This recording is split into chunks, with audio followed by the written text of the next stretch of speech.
All right, so are you ready to dive into some pretty interesting data today? Always. Okay, good. Yeah.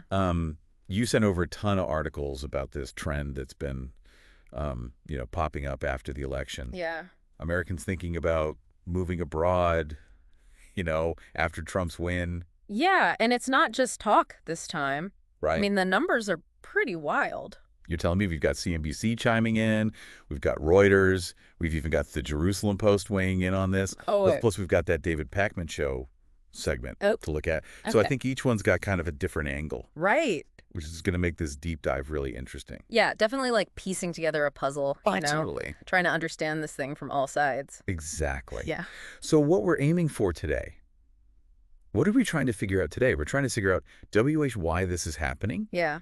Where are these folks thinking of going? Yeah. And if we're actually looking at a potential mass exodus or just a lot of, hot air. Right. And to do that, like, we got to go beyond just the headlines, Yeah. like, what are the emotional triggers? Right. What are the practical realities? The whole picture. Right. Yeah, totally. Okay, so let's start with the surge in interest. Yeah. Like right after the election, we're seeing these reports that Google searches for move to Canada shot up over 1,200%. Wow.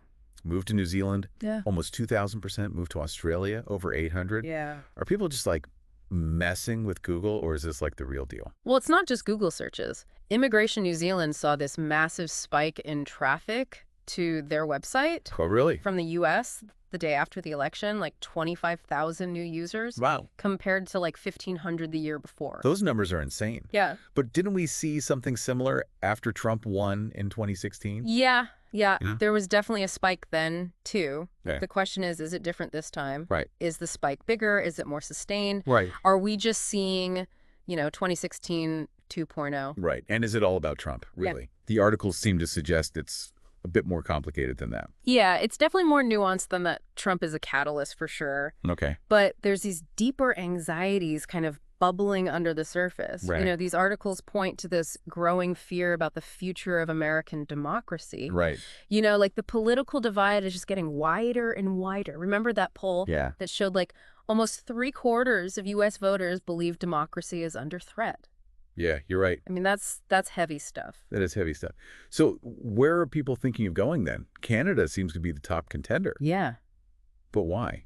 Well, it's the closest geographically. Okay. And there's that perception of shared cultural similarities. Right. Plus, a lot of people see Canada as having a welcoming immigration policy. Right. Whether that's totally true or not is a whole other conversation. Right. And the CNBC article mentioned a few other places too. The UK, Japan, Australia, even Italy. Yeah. So what makes those spots so appealing? It's a mix of things. Some are drawn to the culture, others are looking for better economic opportunities. Right. And some just want a sense of political stability that they feel is lacking in the U.S. right now. Right. Yeah, Japan's an interesting one. It is. They're not exactly known for throwing their doors wide open to immigrants. Yeah. Oh, you're right. Japan has this reputation for being very homogenous. Right. Very strict immigration policies. But there are cracks in that image. Okay. Like, recently they launched a digital nomad visa. Oh, really? Allows foreigners to actually live and work there for up to 6 months, Wow. as long as they meet certain income requirements. Interesting. Yeah. So maybe Japan's starting to ease up a bit. It could be a sign of things to come. I mean, a lot Yeah. of countries are trying to attract talent and remote workers, in this globalized economy. Right. This visa might be their way of kind of testing the waters. Right. But here's something that really jumped out at me from that CNBC survey. The number one reason people gave for wanting to leave. It wasn't politics or jobs or anything like that. It was culture. Interesting. That suggests it's not just a knee-jerk reaction to the election, right? It seems like a much deeper desire for a different way of life. Yeah, you hit the nail on the head. It points to this potential values mismatch. Yeah. Some Americans might be feeling out of sync with the direction of U.S. culture, Right. and they're looking for a place that just aligns better with their worldview, Right. which is a really fascinating angle to consider. Totally. So we've got all these folks dreaming of greener pastures, Yeah. but are they actually packing their bags? Well, that's where the rubber meets the road, right? Right. Immigration lawyers quoted in these articles are saying they're getting bombarded with inquiries, Oh, well. but very few actually end up taking the leap. Right. I mean, immigration is a huge life change. It's not easy, Right. and it's not cheap. Yeah. I can imagine you're basically uprooting your entire life. Yep. And then, even if you're determined to go, getting into another country is not exactly a walk in the park. It's not. Take Canada, for example. Okay. They've actually made it harder to immigrate recently. Oh, really? They've reduced the number of temporary and permanent migrants they're accepting. So even if you want to go, getting in might be tougher than ever. It is. It's a bit of a catch-22. Yeah, it seems like it's okay. So we've talked a lot about like escaping the U.S. Yeah. But the David Pakman show offered a different perspective, He did.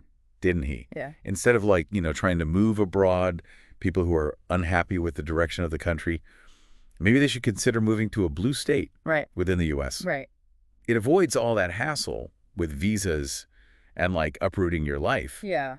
But can you really escape the issues that way? Well, his point was that it's a way to find a community Yep. and a political environment that's more aligned with your values without having to deal with the complexities of international relocation. Right. You stay in the U.S., you stay close to family, and potentially find a better fit.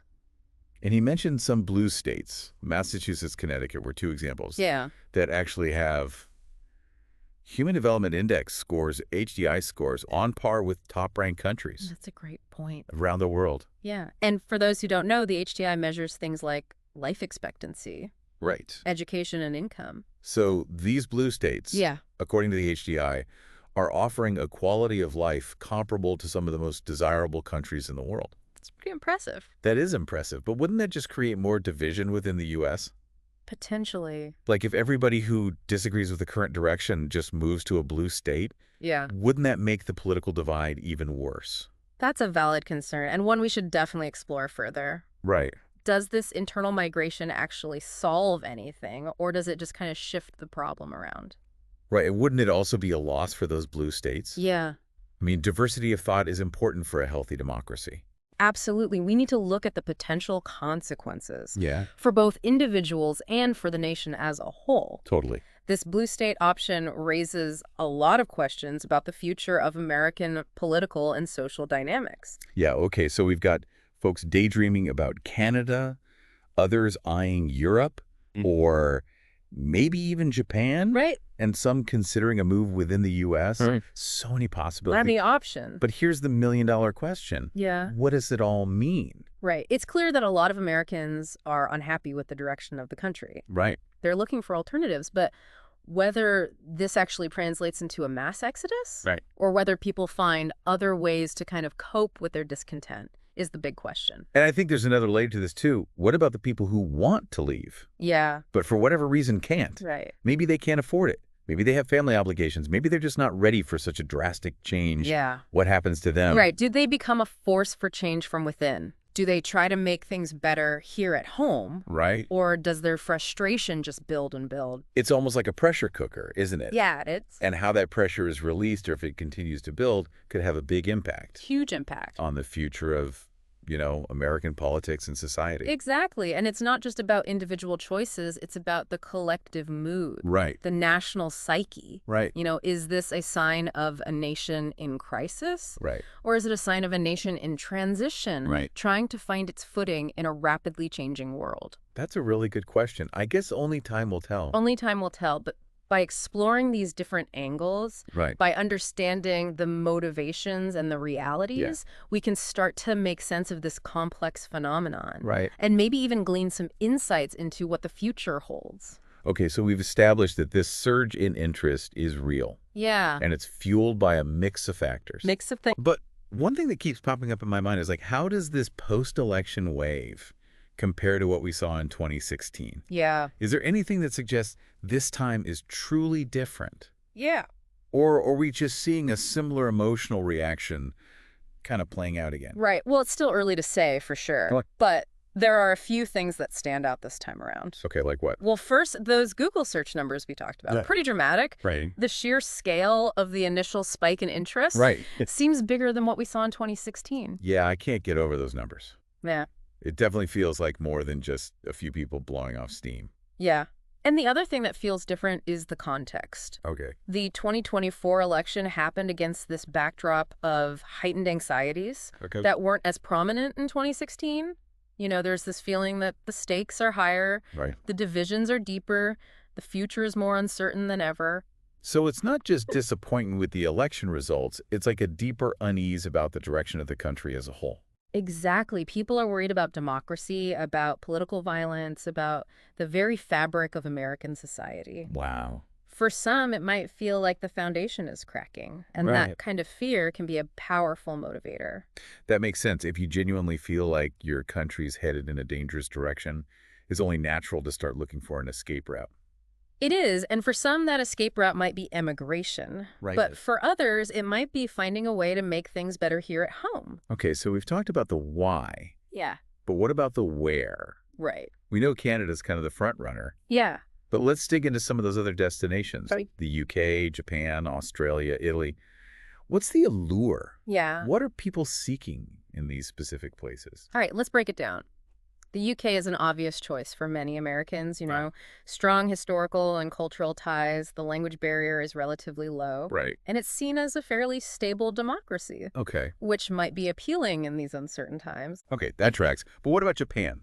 It seems like a bit of a wild card. It does, doesn't it? Japan is a fascinating case. Yeah. It's technologically advanced country with a unique culture, Yeah. a reputation for safety and order. Okay. But as we said before, it's also traditionally been very closed off to immigration. Right. So why the sudden interest? Is it just that digital nomad visa, or is there something more going on? I think it's a bit of both. The visa has definitely opened up a new pathway Okay. for remote workers who want to experience Japan. Right. But I also think there's a deeper appeal for some. Okay. Japan's perceived political stability and cultural values might feel like a stark contrast to the current climate in the U.S. So it's not just about running away from something they dislike. It's about seeking OUT, something Yeah. they find appealing. Precisely, and that distinction is really important. Yeah. It's about finding a place that aligns with your values Right. and offers a way of life that feels more fulfilling. Right. Okay. Let's move on to Australia. Yep. They always seem to be at the top of those best places to live rankings. Me too. What's their secret? Well, Australia has a lot going for it. Okay. Strong economy, beautiful scenery, laid-back culture, and again, English is the primary language. Right. Plus, it's geographically isolated, Right. which might be appealing to those who feel overwhelmed by the constant, drama of American politics. So it's like a combination of lifestyle and escapism. You could say that. And finally, Italy. Why Italy? Italy offers a rich history, vibrant culture, and let's be honest, amazing food. Okay. It might appeal to those who are seeking a slower pace of life, a focus on family and community, and a chance to savor the simple pleasures. Sounds idyllic. It can be. Of course, we have to remember that each of these destinations comes with its own set of challenges and considerations. Right. It's not all sunshine and roses. Right. Like language barriers, Right. cultural differences, cost of living. Right. It's not as simple as just booking a one-way ticket and like starting a new life. Definitely not. Emigration is a huge decision with long-term consequences. Right. It's not something to be taken lightly. So for those who are seriously considering making the move, what advice would you give them? Yeah. What are the most important things to keep in mind? The most important thing is to do your research. Okay.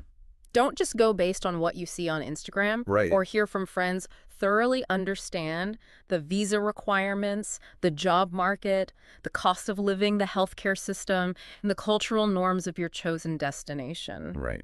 It's a lot of homework, It is. but it's crucial to making an informed decision. It's crucial, and along those lines, it's important to connect with other expats Okay. who have already made the move. Okay. They can offer valuable insights and practical advice that you won't find in any guidebook. Right. They've been there, done that, Right. and they can tell you what to really expect. That's a great tip. Anyone else you'd recommend talking to? I definitely recommend consulting with an immigration lawyer. Yeah. They can help you navigate the legal complexities of immigration and make sure you're meeting all the requirements. It's an investment worth making. Okay, so research networking and legal advice. Yeah. Solid advice. Anything else? The last thing I'd say is be realistic about the challenges. Okay. Immigration is not a quick fix. Right. It takes time to adjust to a new culture, to build a new life, to feel truly at home in a new place. Right. There will be bumps along the way, there will be moments of doubt, and there will be times when you miss your old life. It's a marathon, not a sprint. Exactly, and going into it with that mindset can make all the difference. Totally. Okay, so we've covered the emotional drivers, Yeah, the practical realities, yeah, the potential destinations, yeah. and even some advice for those who are thinking about making the leap, but Before we move on, I want to circle back to that alternative we Okay. touched on earlier, Yeah. moving to a blue state within the U.S. I think it deserves a closer look. I agree. It's a fascinating option that offers a different kind of solution. Right, it's about finding a better fit within the existing system rather than trying to escape it altogether. Exactly. And as we discussed earlier, some of these blue states have incredibly high HDI scores. Right. They're offering a quality of life comparable to some of the best countries in the world. So for those who are feeling disillusioned, moving to a blue state might be a way to find a sense of belonging and purpose without having to say goodbye to everything they know. It's a compelling argument, Yeah, but wouldn't that just deepen the political divide within the U.S.? potentially. I mean, if everybody who disagrees with the current direction just flocks to blue states, Yeah, wouldn't that make the red states even more homogenous? that's a really important question and one that deserves careful consideration. Right. Does this internal migration actually solve anything, or does it just shift the problem around? Right. What about the impact on those blue states themselves? Yeah. Diversity of thought is crucial for a healthy democracy, right? If everyone in those states thinks the same way, Yeah. wouldn't that stifle debate and innovation? You're bringing up some really important points. We need to look at the potential consequences Right. for both individuals and for the nation as a whole. Right. This blue state option raises a lot of questions about the future of American political and social dynamics. All right, so we've got the move abroad option. We've got the move to a blue state option. Yeah.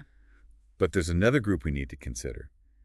The people who choose to stay. Right. The ones who are unhappy with the direction of the country. Yeah. But for whatever reason, they can't or won't leave. Right.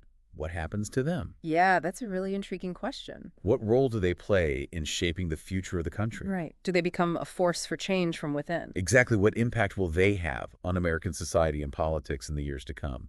Will they become agents of change, pushing for reforms, challenging the status quo? It's possible their discontent could fuel a renewed wave of activism, a push for greater civic engagement, a demand for more responsive and representative government. Or will their frustration just fester, leading to even more disillusionment and a deepening sense of alienation? That's another possibility. If they feel like their voices aren't being heard, if their concerns are dismissed, their disillusionment could turn into cynicism or even apathy. So it's really a question of whether they can channel their frustration into constructive action or whether they'll succumb to despair. Exactly. And that will depend on a lot of factors, both internal and external. Right. It'll depend on their own resilience and determination, but it will also depend on the broader political climate and the opportunities for meaningful change.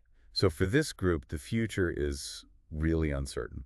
It is. It all comes down to how they choose to respond to this moment of discontent. Right. And their choices will have ripple effects throughout American society and politics. Okay, I think we've covered a lot of ground in this first part of our deep dive. We have. We've explored the surge in interest in immigration, the reasons behind it, and the potential destinations. Yeah.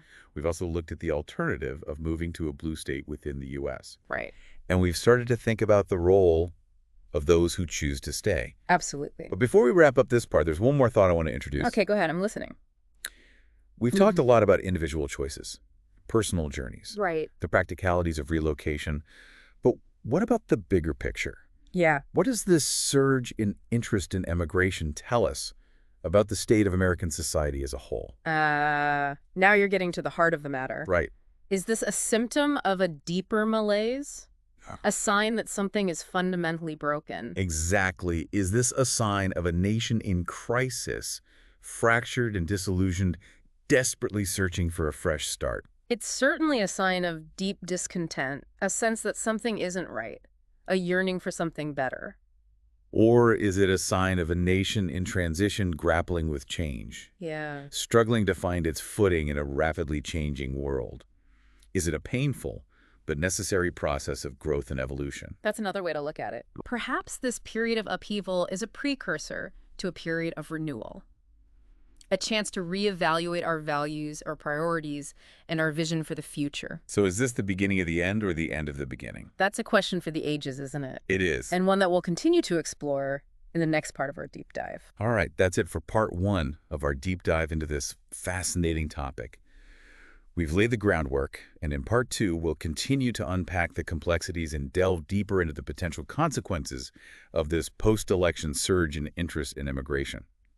Stay tuned. Stay tuned. Welcome back to our deep dive into this, post-election surge in interest in immigration. Yeah. We've covered a lot of ground already, but They have. there's still so much to explore. There is. Yeah. And one of the things that's been on my mind is like that tension between, the dream of starting a new life somewhere else. Right. And the reality of what it takes to actually pull that off. Yeah. It's easy to get swept up in the fantasy, but It is. the logistics can be pretty daunting. Yeah, you're right. There's a big difference between a fleeting thought and a concrete plan. Right. Immigration is a huge decision, Yeah, and it involves so much more than just buying a plane ticket. totally.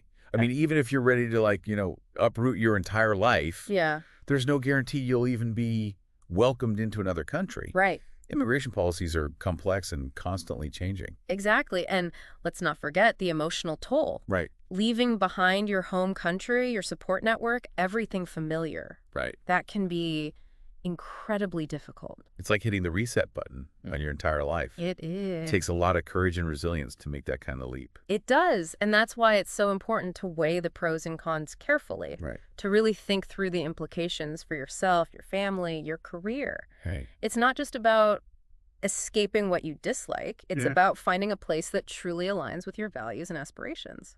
So we've got this surge in interest, but a lot of hurdles to actually making the move. Yeah. It makes me wonder what happens if those who want to leave Right. end up staying. Yeah. What impact will that have Right. on American society and politics in the long run? That's a fascinating question.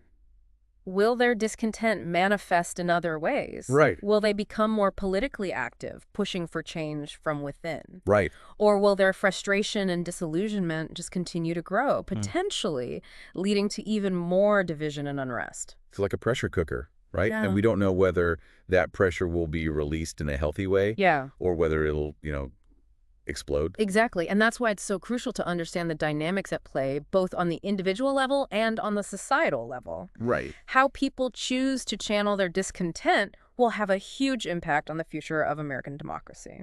Okay, so let's circle back to something you mentioned earlier, the scale of this post-election surge. Yeah. You said it might be bigger than what we saw in 2016. Yeah. What makes you say that? Is there any concrete evidence to suggest that this time is truly different? Well, those Google search numbers are pretty telling. Right. The sheer volume of people looking for information about moving abroad is significantly higher this time around. Right. It suggests a more widespread sense of urgency, Okay. a deeper level of dissatisfaction. You're right. Those numbers were pretty startling. Yeah. And it's not just Google searches. We're seeing it reflected in social media conversations, in news reports, in anecdotal accounts. Right.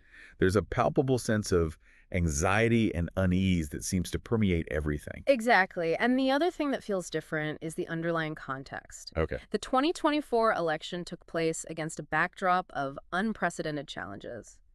A global pandemic, economic uncertainty, heightened political polarization, Yeah. a growing distrust of institutions. It's a perfect storm of anxieties. So it's not just about Trump. It's about a confluence of factors that have created this sense of unease and disillusionment. It's Exactly. like the ground is shifting beneath people's feet and they're looking for something solid to hold on to. That's a great way to put it. Yeah. And for some, that something solid might be the idea of starting a new life in a place that feels safer, more stable, more aligned with their values. Okay, so we've established that this surge is real Yeah. and that it's fueled by a complex interplay of factors.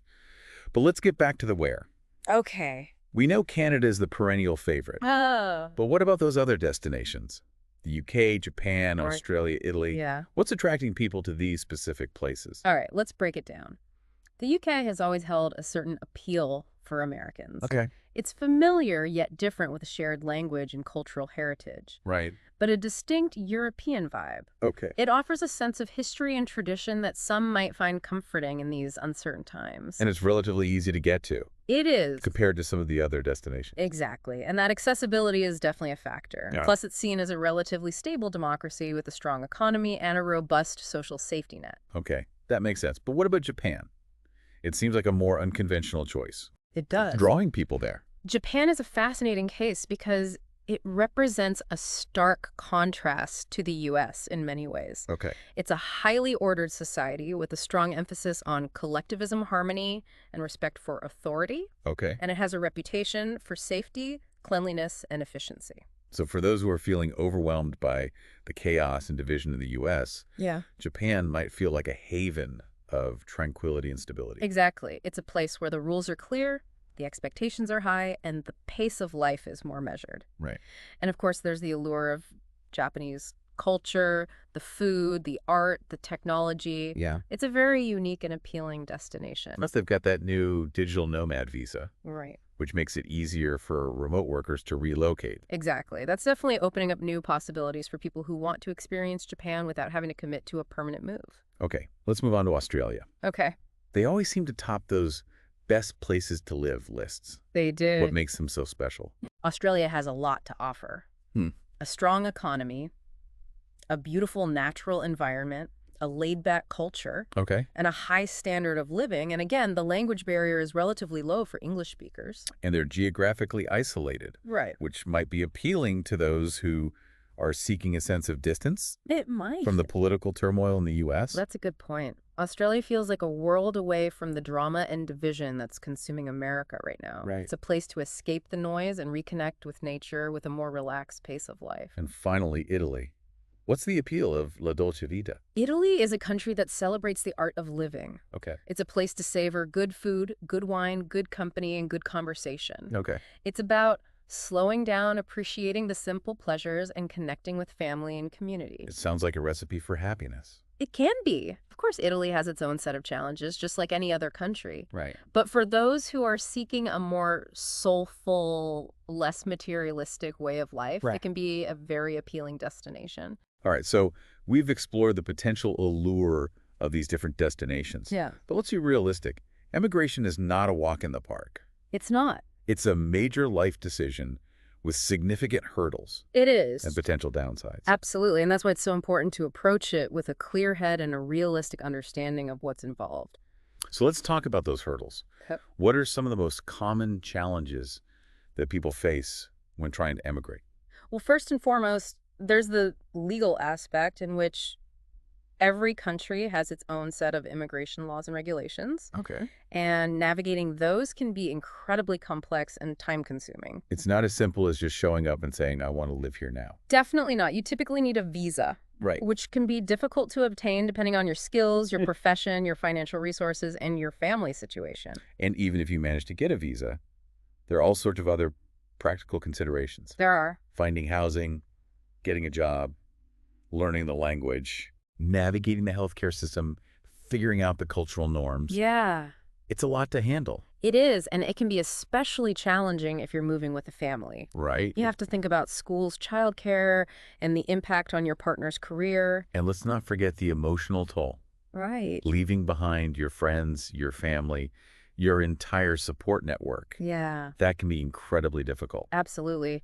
And it can take a long time to build a new social circle in a new place. Right. It can be isolating and lonely, especially in the beginning. So it's not just about the logistical challenges, it's about the emotional and social adjustments as well. It is. It's a huge life change, and it's not for the faint at heart. It's not. And that's why it's so important to do your research. Right. To talk to other expats, to really understand what you're getting yourself into before you make the leap. Okay, so we've laid out the challenges, We have. but for those who are determined to make it work, what are some strategies for success? What advice would you give to someone who's seriously considering emigrating? First and foremost, I'd say be patient. Okay. Emigration is a marathon, not a sprint. Right. It takes time to adjust to a new culture, to build a new life, and to feel truly at home in a new place. So don't expect it to be easy or instant. Right. There will be bumps in the road. There will be setbacks. There will be times when you question your decision. It's all part of the process. What else? Embrace the learning process. Right. Be open to new experiences, new perspectives, new ways of doing things. Don't expect everything to be the same as it was back home. So it's about adapting to a new environment, not trying to recreate your old one. Exactly. And that requires a certain level of flexibility, curiosity, and humility. Okay, what else? Connect with other expats. Okay. They can be an invaluable source of support, information, and friendship. Right. You've been through the same challenges, they understand what you're going through, and they can offer practical advice and emotional support. That's a great tip. Where can people find expat communities? There are all sorts of online forums, social media groups, and meetups specifically for expats. Oh, okay. It's a great way to connect with people who are in this same boat as you. Okay. Any other advice? Don't be afraid to ask for help, Okay. whether it's from other expats, from local government agencies, or from professional services. There are resources available to support you through the transition.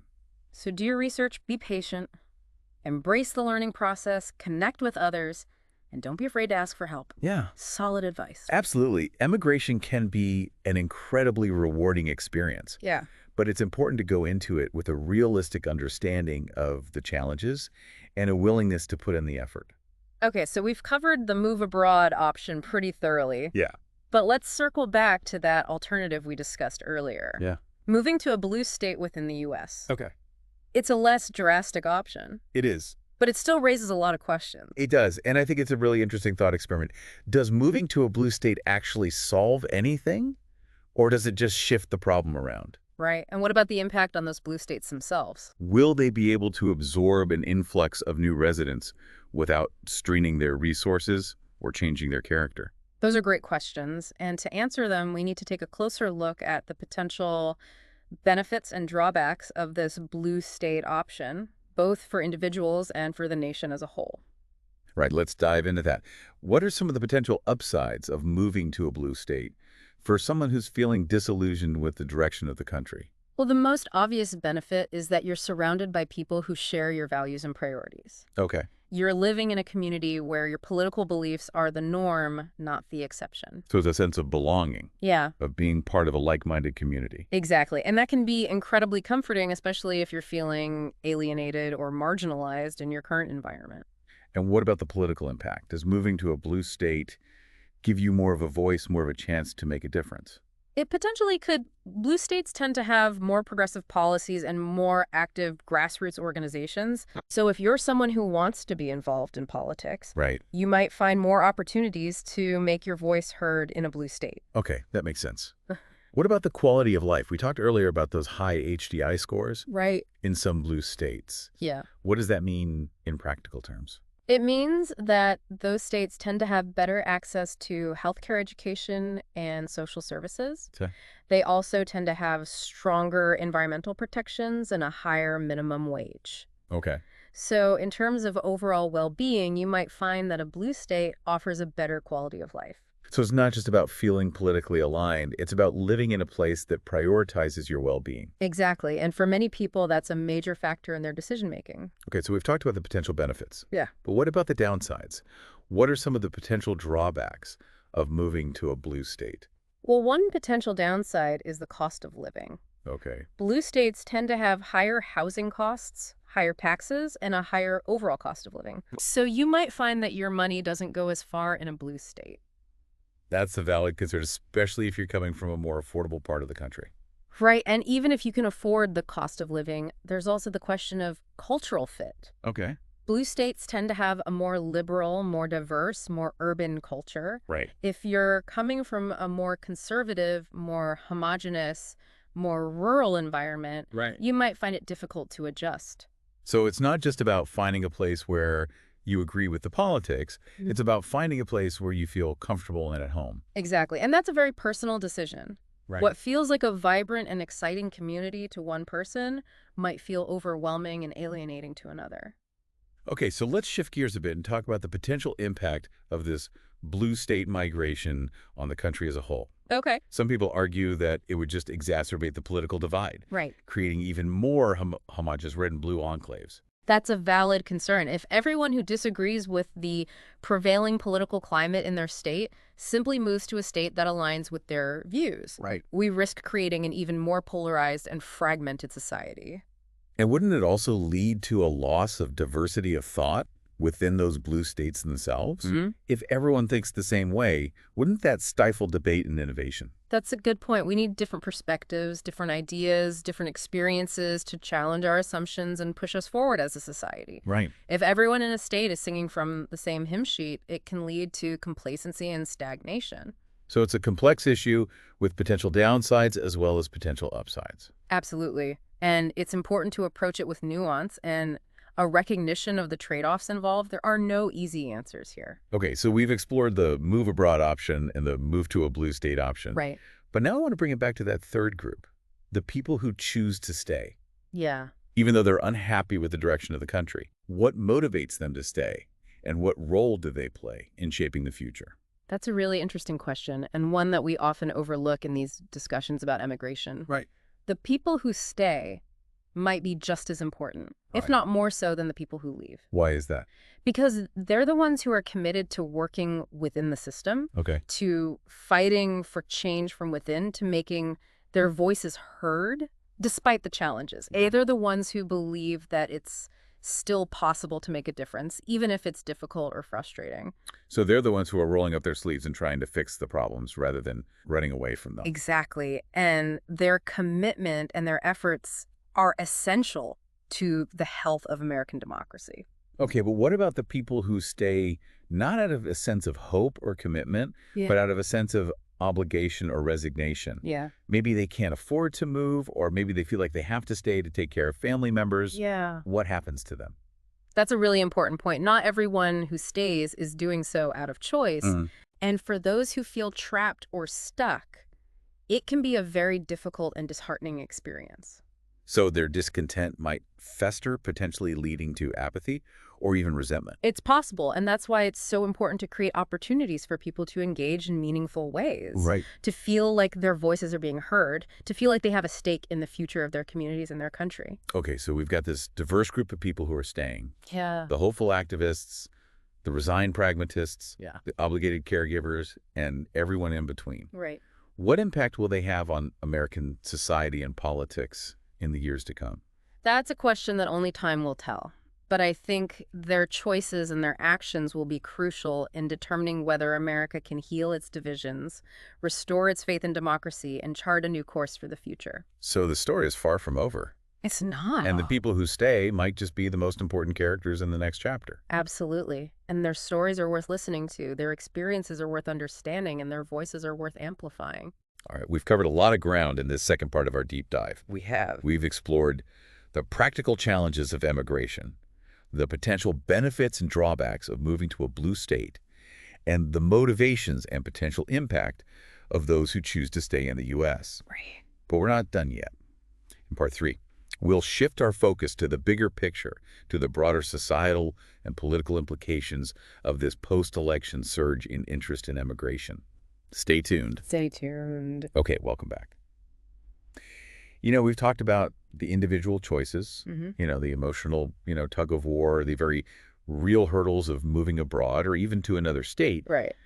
But now let's zoom out. Okay. What does this whole trend tell us about America right now? That is the million-dollar question. This isn't just about individual dissatisfaction. Right. It speaks to a larger national mood, a sense of unease or even disillusionment. Right. It's pretty widespread. Yeah. Early on, we talked about that poll showing nearly 3/4 of U.S. voters felt democracy was under threat. That's a heavy weight on people's minds. Yeah. It's got to be playing a role here. Absolutely. When people lose faith in their system, Right. they start looking for alternatives. Right. Some try to change things from within, but others might feel like the only option is to opt out completely. So this emigration interest, it's like a canary in the coal mine. Right. It's a warning sign that something needs to change, Yeah, that the system needs to regain people's trust. exactly. And it raises some really important questions. Yeah. For example, what happens if the people who are most disillusioned, the ones who are actively seeking to leave, Right. are actually the ones who are most passionate about change? Yeah. What happens if they're the ones with the energy and the drive to make things better? Right. It's a really thought-provoking question. Are we losing the very people who could be catalysts for positive change? It's a possibility, and it's something we need to be mindful of. We need to find ways to engage those who are feeling disillusioned, to listen to their concerns, and to make them feel like they have a stake in the future of the country. Right. Otherwise, we risk creating a self-fulfilling prophecy. Exactly. Right. The people who are most likely to challenge the status quo leave. Yeah. And those who remain are the ones who are either content with the way things are or too exhausted to fight for something better. Exactly. And that leads to a sort of societal inertia, Right. where things just keep rolling along the same path, even if that path isn't leading us to a good place. So this surge in emigration interest isn't just a personal issue, it's a societal issue. It's a symptom of a deeper malaise that needs to be addressed. Absolutely. And I think it's important to acknowledge that there's no one-size-fits-all solution. Right. Some people might find fulfillment in leaving, in building a new life somewhere else. Right. And that's perfectly valid. But for others, the answer might lie in staying and fighting for the change they want to see. And for others, it might be a combination of both. Right. Right? Maybe they move to a blue state, find a community that aligns with their values, and from there they work to build bridges and foster dialogue across the political divide. Exactly. There are many different ways to engage to contribute to make a difference, and it's important to find what works best for you, for your individual circumstances, for your passions and priorities. Okay, so we've talked about the individual choices, Hmm. the societal implications, the potential dangers of losing those who are most passionate about change. But let's not forget that America has always been a nation of immigrants. It's part of our DNA. That's a really important point. Throughout our history, we've welcomed people from all over the world, and they've enriched our culture, our economy, and our democracy. And even though we're talking about immigration right now, it's important to remember that immigration continues to be a vital force in American society. Yeah, it's a two-way street, isn't it? While some Americans are looking to leave, others are still clamoring to get in, Mm. still seeing America as a land of opportunity and freedom. Absolutely. And that dynamic tension between those who are leaving and those who are arriving, between those who are disillusioned and those who are hopeful, is part of what makes America such a complex and fascinating place. So maybe this surge in immigration interest isn't necessarily a sign of decline, but rather a sign of change of flux of a nation grappling with its identity in a rapidly changing world. There's a really interesting way to look at it. It's not about the end of America. It's about the evolution of America. It's about finding a new equilibrium, a new way to live together, a new way to define what it means to be American in the 21st century. And maybe that process of change is messy and uncomfortable, but it's also necessary for growth. I agree. It's like a caterpillar transforming into a butterfly. Yeah, It's not always pretty, but it's ultimately a beautiful and transformative process. that's a great analogy. So maybe this surge in immigration interest is part of that metamorphosis, part of that journey of becoming. It's a possibility, and it's a journey that we're all on together, whether we choose to stay or to go to fight for change or to seek a new beginning. This deep dive has definitely given me a lot to think about. It's clear that this isn't just a passing trend. It's not. It's a reflection of deep-seated anxieties Yeah, and a yearning for something better. absolutely. And it's a conversation that needs to continue. We need to keep talking about these issues, keep exploring the different perspectives, keep searching for solutions that will benefit both individuals and society as a whole. And to our listener, we leave you with this. What does this all mean for you? Where do you fit into this evolving story of America? And what role will you play in shaping the future? We hope this deep dive is giving you the information and the insights to answer those questions for yourself. Thank you for joining us on this fascinating journey. Until next time. See you next time.